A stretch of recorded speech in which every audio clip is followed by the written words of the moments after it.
un poco cuando el año pasado este querido amigo me cuenta que estaba en la escritura de una novela, me dice, te mando el borrador y decime qué te parece. Y yo ni bien me lo mandó, le digo, dale, contá conmigo para la presentación. Delante de la gente diré que nunca leí el borrador, porque no me gustan leer los borradores, pero es una alegría estar en esta presentación. Ahora sí he leído el libro, obviamente, una vez terminado. Una vez terminado el libro lo recibiste y ahí recién lo leíste, cuando estuve cortando clavos hasta el último minuto a ver si ibas a aceptar o no ayudarme en la presentación. Exactamente.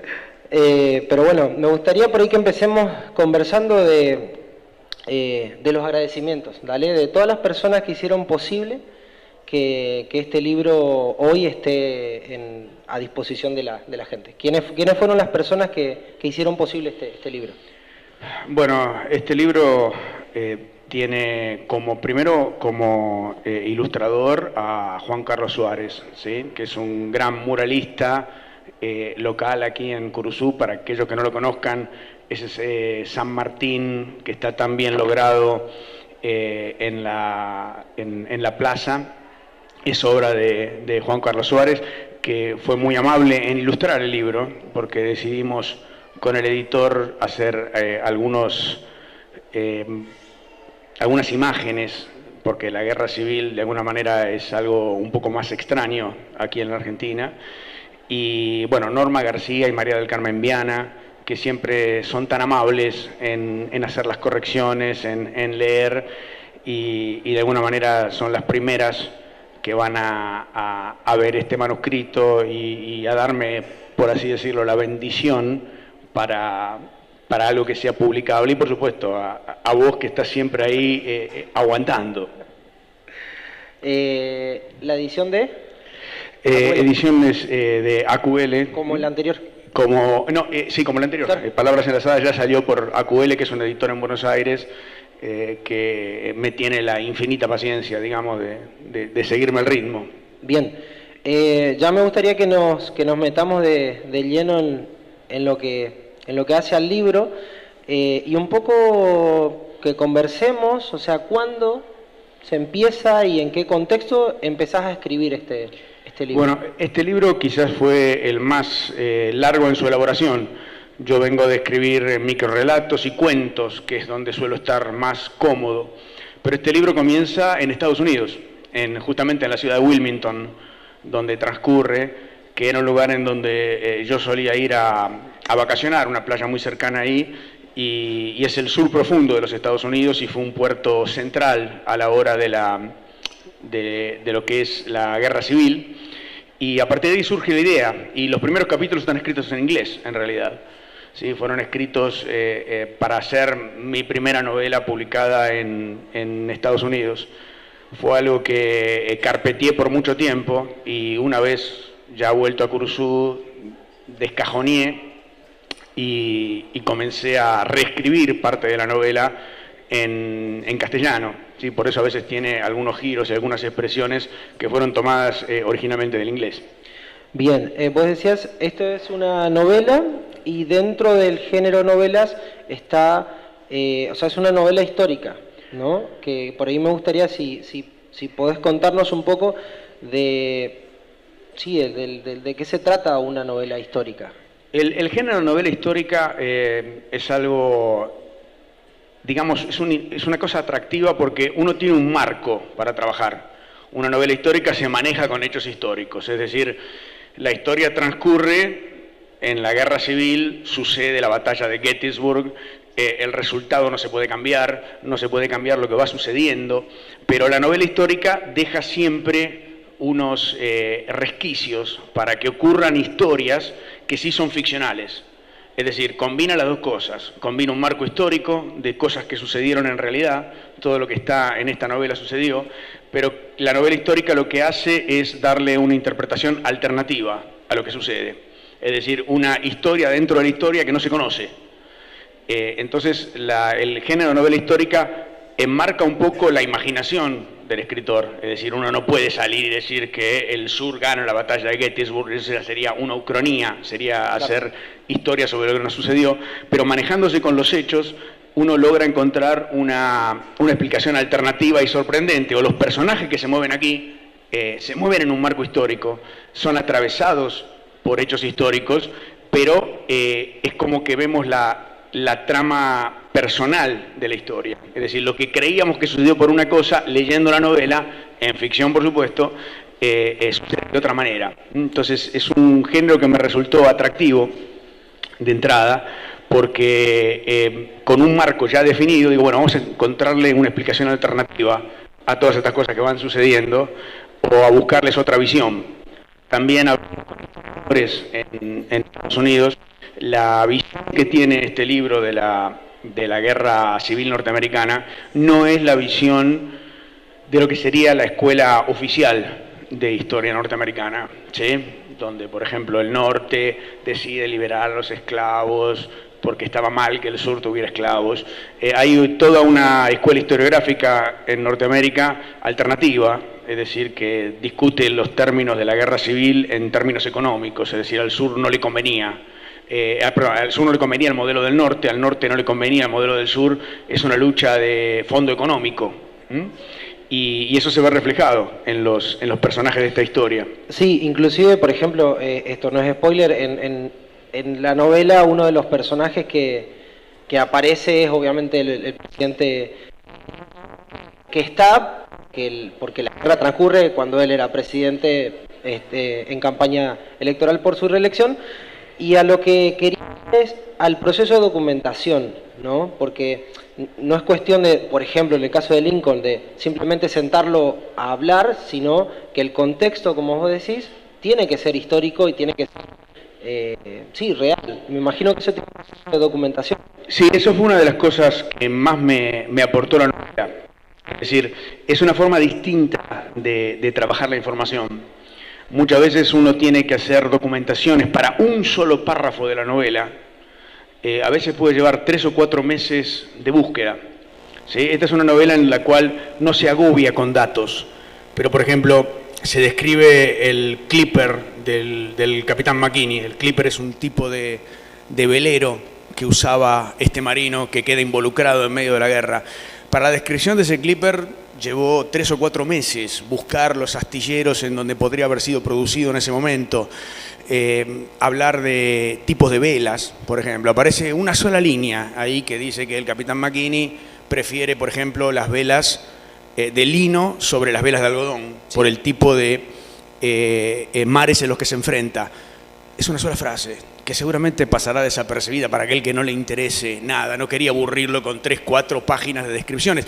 Pero solo esa frase de decir que en ese momento había velas de algodón o velas de lino, por ejemplo, y que según el tipo de navegación que hacía el clipper que maneja McKinney, hay razones para preferir las velas de lino, por ejemplo. Eso me llevó 4 meses, buscarlo, ¿sí? Era apasionante bucear en los tratados de náutica de aquellas épocas, ventajas y desventajas, el algodón que se moja y aumenta el peso, entonces en medio de una tormenta es muy difícil para los marineros manejar las velas de algodón, preferible las de lino que se deforman un poco más. Todo eso yo era un absoluto ignorante. Me hizo sentir muy humilde, en decir, no entiendo nada de qué estamos hablando, velas de lino. Bueno, llevó 4 meses. Es una sola frase que seguramente pasará desapercibida, pero que me costó meterla ahí, como les digo, 4 meses de investigación. Qué sé yo, mencionar... Y ese es el rigor histórico necesario. Exactamente, para que sea... Claro, porque aparte, una vez que está decidido los hechos reales de la diferencia entre las velas de lino y de algodón, hay que imaginar al capitán McKinney con el tipo de negocios que hace, con lo que tiene que esquivar a los barcos oficiales, sí, qué tipo de vela hubiera usado. Entonces un doble ejercicio, primero descubrir lo que era la tecnología de ese momento y luego imaginar al personaje qué hubiera elegido para su barco. Eso de vuelta es una sola línea, se pierde en un contexto. O por ejemplo mencionar a la pasada que el capitán McKinney tiene un revólver que es un Colt Navy. Y el Colt modelo Navy fue producido entre 1851 y 1873, ¿sí? Y tiene en el tambor grabado determinado tipo de inscripciones que lo hacían atractivo para alguien que estaba en el mar.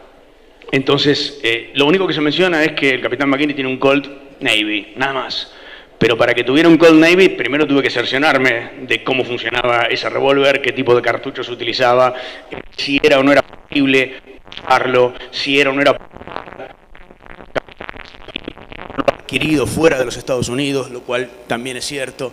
Entonces, eso requiere una cantidad de información a la que, por mi nivel de lectura, estoy acostumbrado a leer esas cosas, pero nunca me había pasado de tener que leerme 2 libros enteros con las descripciones de los distintos uniformes para describir el uniforme de un general, de vuelta, que son 4 líneas. Describir la chaqueta, el general se presenta con una chaqueta. Sí, y que a lo mejor es para decir que ese uniforme estaba manchado. O sea, por ejemplo. Y a lo mejor eso es lo que importa de ese párrafo, ¿no? Entraba por eso, entraba por la impresión que causa. Los uniformes del sur siempre son mucho más informales que los uniformes del norte. Entonces había que describir un uniforme y cómo lo usaban, porque los soldados del sur se consideraban siempre caballeros y señores que hacían la guerra por otras causas, digamos. Entonces tenían menos disciplina al vestirse.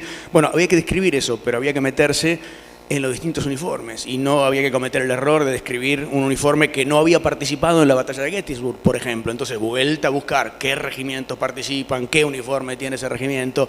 De vuelta, para mencionar triple galones dorados y un cinturón con la hebilla con el escudo de Texas, por ejemplo.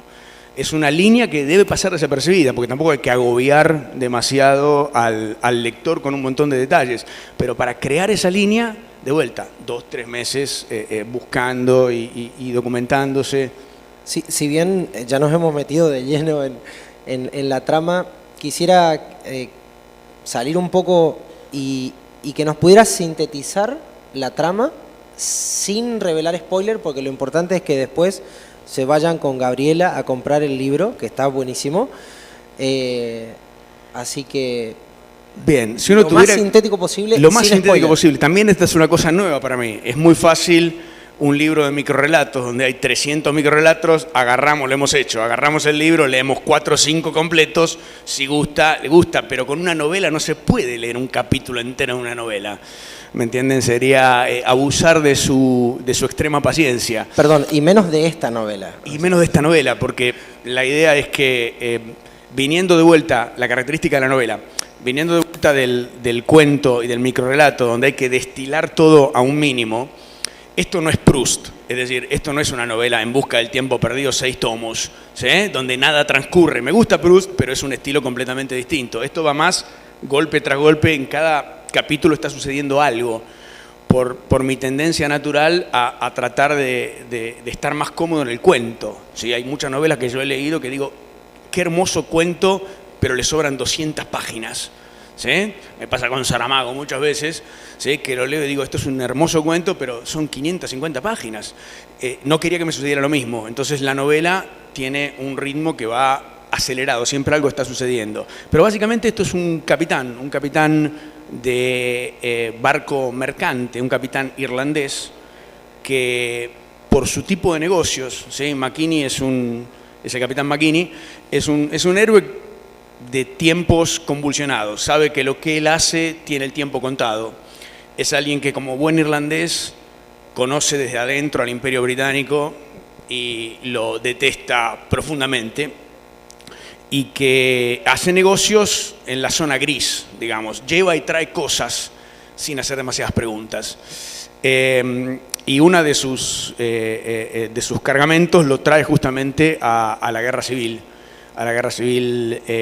norteamericana. Trata de desembarcar y queda atrapado en una trama de intriga dentro de lo que es la guerra. Y la visión de McKinney siempre es la visión de un outsider, de alguien que viene desde afuera, que está esquivando un imperio británico que no le resulta para nada agradable y que ve que Estados Unidos es un imperio joven, digamos. Está encarando para ese lado. ¿Qué? Y está viendo que Estados Unidos está encarando para ese lado. Exactamente, lo está viendo como el sucesor del imperio británico y los ve medios verdes en ciertas cosas. Entonces siempre tiene esa visión un tanto cínica, un tanto crítica de la guerra y de las razones de esa guerra. ¿Sí? McKinney puede ver que atrás de esa guerra no hay exclusivamente motivos altruistas, que no es que el norte quiera a los negros, ¿sí? El norte quiere a los negros trabajándose en las fábricas de Detroit, en lugar de exportando algodón y mandándolo a Inglaterra para que lo procese Inglaterra. O sea, él ve claro esas cosas, lo discute con los sureños, sobre todo, que se lo toman como un ataque a su modo de vida, ¿sí? Y le echan en cara muchas cosas del Imperio Británico y dice, primero, yo no soy británico. Segundo, Inglaterra estuvo a favor de la esclavitud hasta que le sirvió. Cuando no le sirvió, cambió el modelo. Y ustedes siguen con una cosa muy antigua, le dice a la gente del sur. Si ya sostener, no tienen argumento para sostener este tipo de estilo de vida que ustedes están llevando. Entonces McKinney tiene eso, es un héroe de un... ¿Es un héroe? Es un héroe a su manera, es un héroe para sobrevivir, ¿sí? En un mundo que se cae a pedazos. ¿Sí? El mundo de McKinney, él sabe que tiene un tipo de barco que durante mucho tiempo no va a poder seguir navegando, se basa en su velocidad para esquivar preguntas incómodas. Sabe que tiene un tiempo de expiración lo que él hace. Sabe que el mundo está cambiando, que está cambiando de amo, por así decirlo, que está pasando de un dominio inglés y que el potencial de Estados Unidos puede representar mucho más de lo que es Inglaterra, y trata de hacer lo que puede. McKinney tiene una ética gris por momentos, pero una ética sólida con 3 o 4 puntos. Es alguien que trata de vivir en un mundo que se le cae a pedazos. Y también un héroe muy romántico en el sentido de, él sabe que el mundo está cambiando, pero él no quiere cambiar. O sea, él sabe que está en extinción, pero no está dispuesto a cambiar. O sea, a cambiar sabe que va a ser su visión del mundo. Exacto. Es decir, él sabe que también él va a caer de alguna manera con esos imperios que se derrumban, y se niega a cambiar su ética. En ese sentido, por eso decimos una ética gris para ciertas cosas, porque en definitiva más de una vez ha hecho sus buenos contrabandos y debe un par de acciones en otros puertos. Eso se va sugiriendo a través de la novela, porque arranca como sería en latín in media res, es decir, arranca en la mitad. Uno tiene que acomodarse con los hechos, no tiene grandes introducciones ni grandes parrafadas para poner a las personas a tono. Simplemente uno desemboca en el medio de una historia y el ritmo lo va llevando, ¿no? Lo va justamente para no retrasarnos. Es una novela de 180 páginas. La idea era no hacerla demasiado extensa, a pesar de que hay para más. Ahí es cuando uno corta y dice, bueno, esta será la primera aventura de McKinney. ¿A dónde aparecerá McKinney después? Veremos, dependerá de la recepción. Y muy cinematográfica, ¿no? Esto que charlábamos hace un par de días. Ese personaje que suele estar en las novelas, ¿no? Ese personaje que nos va relatando, presentando diálogos, acá es muy escueto. O sea, el 80% de la novela son diálogos. O sea, es muy cinematográfica en ese sentido, es lo que... Sí, la idea es que uno conozca el pensamiento de los protagonistas a través de lo que dicen.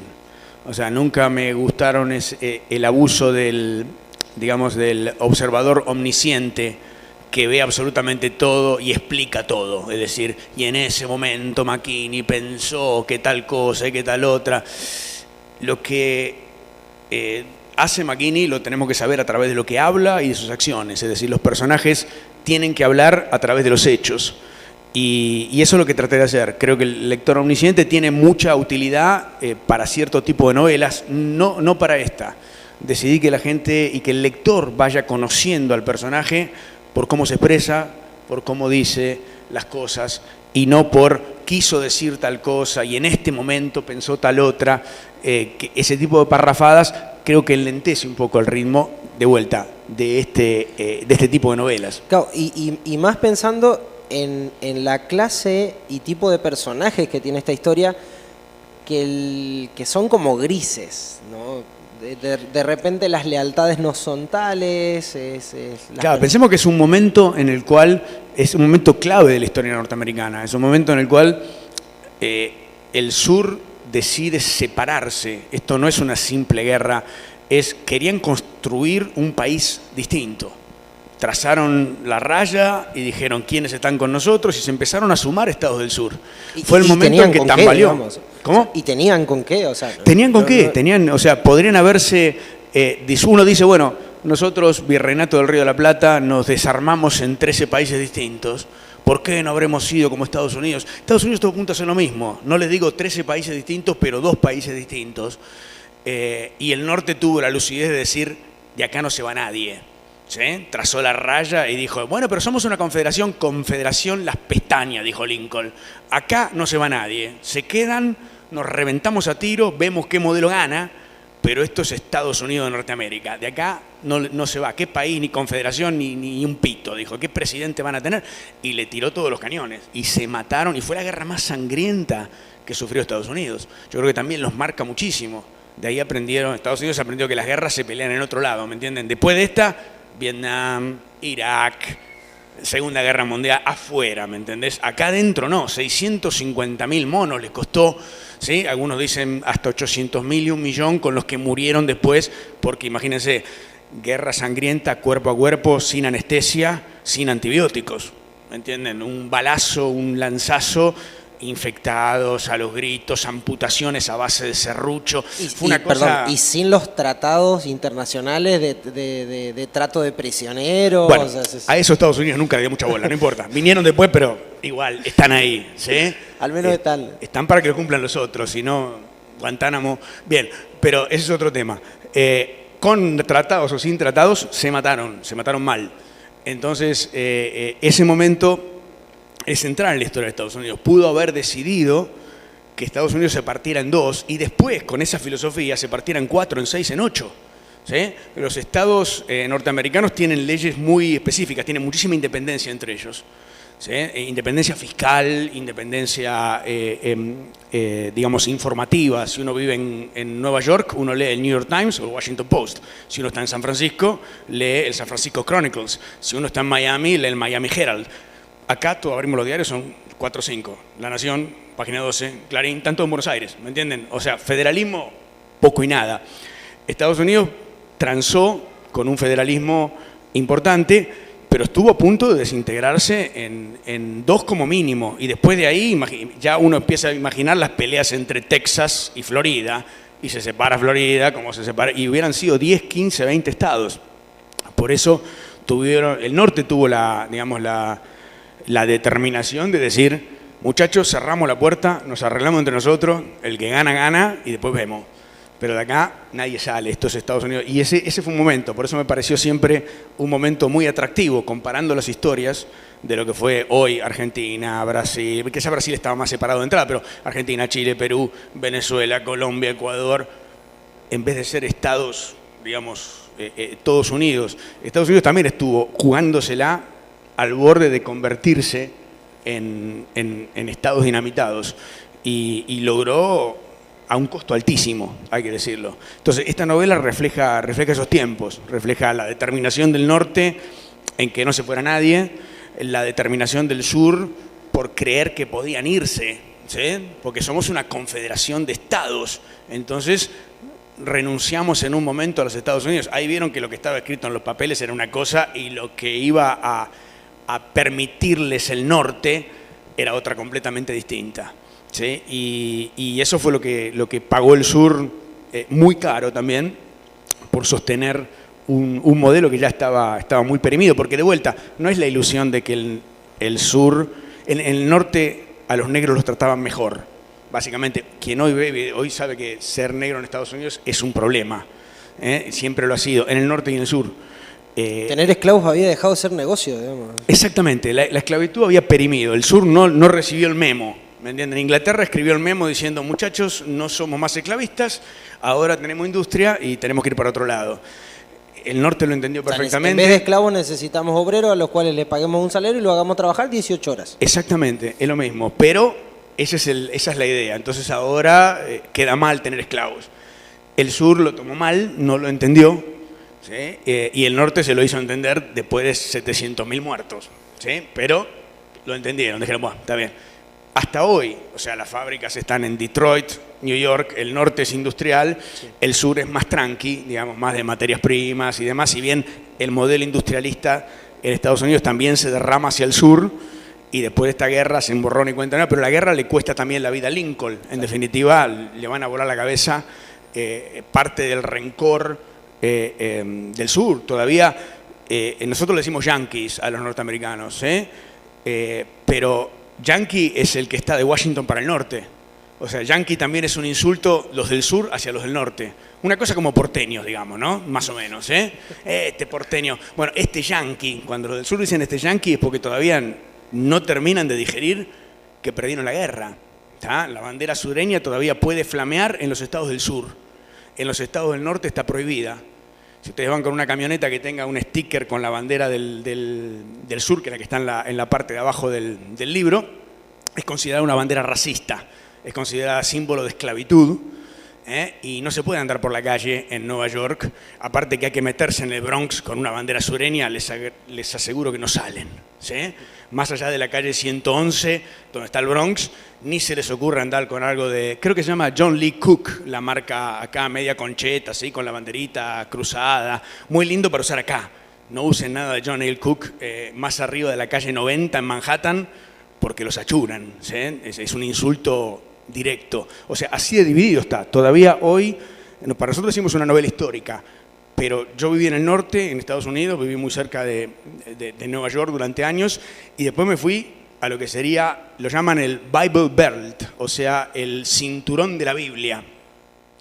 Y allí fuera de la ciudad, del lugar donde yo vivía, que es un radio de 50 kilómetros, donde más o menos hay universidades internacionales, el resto era lo que es el sur profundo de los Estados Unidos. Y es otra cosa. Una vez un norteamericano me dijo, mira, nosotros tenemos la costa este, la costa oeste, es decir, Boston, Nueva York, del otro lado San Francisco, Seattle, y en el medio, me dice, y en el medio el medioevo. Dice, atrasamos 500 años, Alabama, me dice, Texas, es medieval. Una cosa es San Francisco, todo muy bien, uno se imagina Estados Unidos, un gay parade, todo muy... Alabama, Ku Klux Klan, ¿me entienden? Todavía. O sea, hay gente que se asocia al Ku Klux Klan, es una cosa inentendible. O sea que eso también a veces se transmite en la novela y uno piensa, bueno, esto fue hace 100 y pico de años. Y no, todavía no. Quien haya visto últimamente la represión, el caso Floyd, lo que la policía pega allá en ciertos lugares es dramático. ¿Cuáles son para vos las principales influencias de la novela? Imagino que un Pérez Reverte... La novela es un homenaje a nuestros héroes adolescentes, digamos. Qué sé yo, en mi generación creció leyendo Los Tres Mosqueteros, ¿sí? Athos, Porthos, Aramis y D'Artagnan. Después vino Pérez Reverte con su Capitán a la Triste, que también es otro héroe, pero un héroe cansado. En ese sentido también se parece a McKinney. Esto es otra época, pero hubo una generación nuestra que creció con estos héroes que hacían lo que podían, ¿sí? En imperios que se caían, en lugares... Esto no es Superman, ¿me entienden? No es un héroe brillante que viene a salvar el día. En esos tiempos ser héroe era hacer lo que uno creía correcto, aunque estuviera en contra todo el resto. ¿Sí? Eso podría ser McKinney, ¿sí? Y esas influencias puede tener aquellos héroes que todos tuvimos en la infancia, que luchaban por imponerse. No este universo Marvel, que también lo respeto, digamos, pero de superhéroes con martillos y escudos.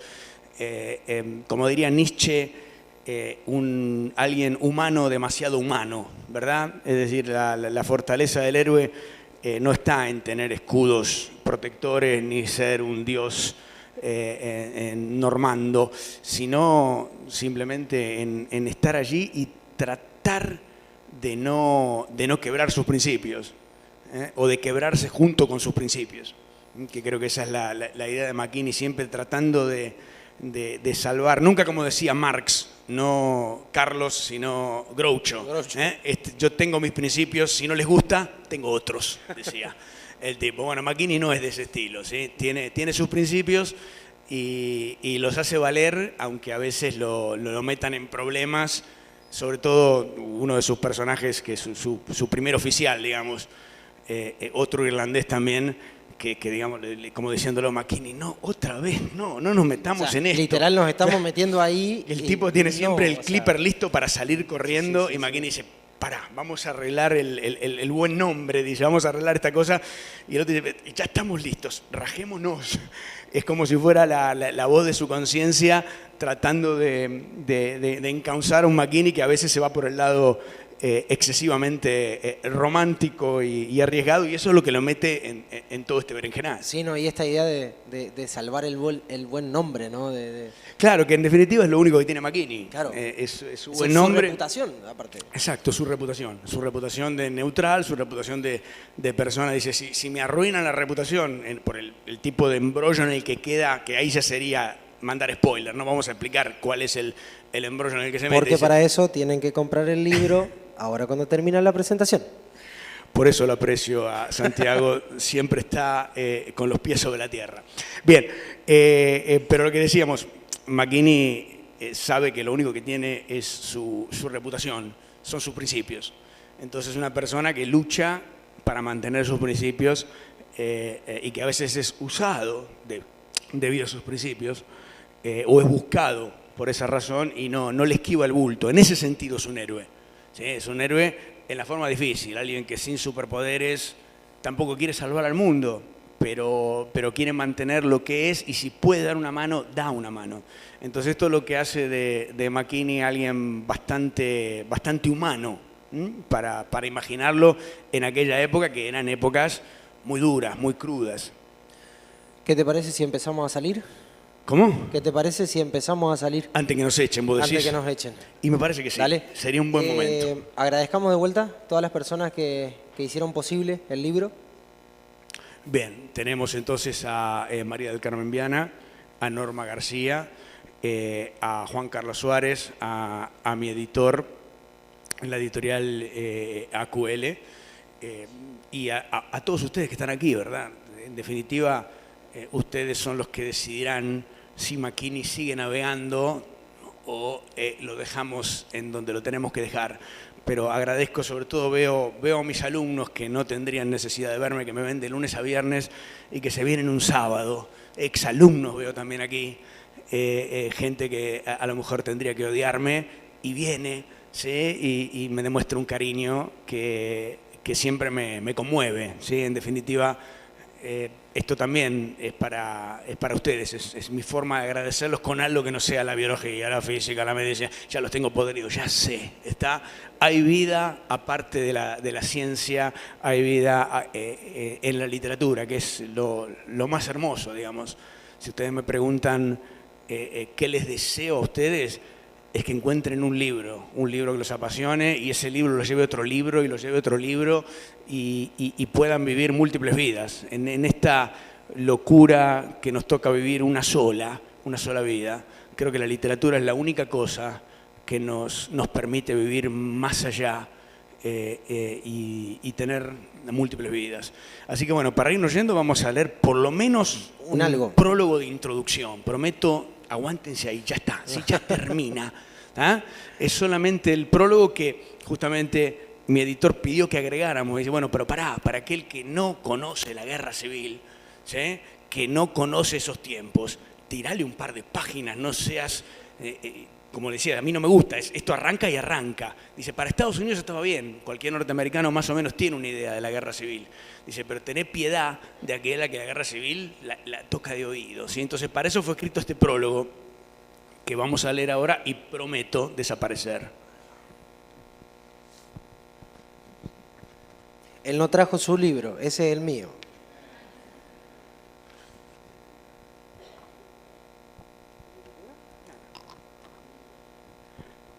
Tiempos crueles.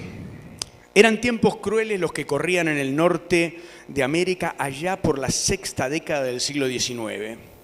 Las tensiones entre dos estilos de vida estaban desgarrando a los estados de la Unión. Un norte más progresista, democrático y antiesclavista se había consolidado con el aporte de una fuerte inmigración europea. Los estados de la costa este apostaban fuerte a la industrialización y los del noreste aportaban su agricultura. Más al sur era otra la historia. Inmensos sembradíos de algodón y algo de tabaco requerían la mano de obra barata, gratuita, esclava. Sostenían un modelo agroexportador de fuertes lazos con Inglaterra que les proporcionaba manufacturas a cambio de materias primas. Dos estilos de vida, dos modelos económicos, dos ideas de país se debatían y el futuro de la Unión se tambaleaba como nunca antes. Eran tiempos en los cuales los cimientos mismos de los Estados Unidos de Norteamérica crujieron y se quebraron. Hacia 1860, Lincoln era electo presidente de una Unión cada vez más desunida. Ese mismo año, Carolina del Sur inicia su movimiento de secesión, poniendo fin unilateralmente a su pertenencia a la Unión. Los estados de Mississippi, Florida, Alabama, Georgia, Luisiana y Texas se unen en la ruptura. Para comienzos de 1861, Jefferson Davis es elegido presidente de los Estados Confederados de América. Poco después se suman los estados de Virginia, Arkansas, Tennessee y Carolina del Norte, sumando 5 millones de personas que ya no querían pertenecer a la Unión y que querían defender su estilo de vida, que lamentablemente incluía la esclavitud de otros seres humanos. Enfrente quedaban 22 estados de la Unión, con más de 22 millones de personas y gran cantidad de industrias en desarrollo. Sería una larga lucha a pesar de las desigualdades materiales, pero una lucha cuyo desenlace podía predecirse con alto margen de precisión. Los dos bandos estaban por entonces en plena lucha y para el entusiasmo y honor del sur todavía nada estaba definido. Dicen que las tormentas siempre se aprecian mejor desde afuera, justo cuando uno está por meterse dentro de ellas. Eran tiempos de intrigas, de traiciones, de incertidumbres y de estupideces. La guerra es así, saca lo peor de las personas y lo mejor de los canallas. Ni Davis, ni Lincoln, ni el norte, ni el sur podían saber lo que hoy sabemos de esos años. Tampoco el capitán McKinney sospechaba lo que el destino le traía entre manos. Muchas gracias.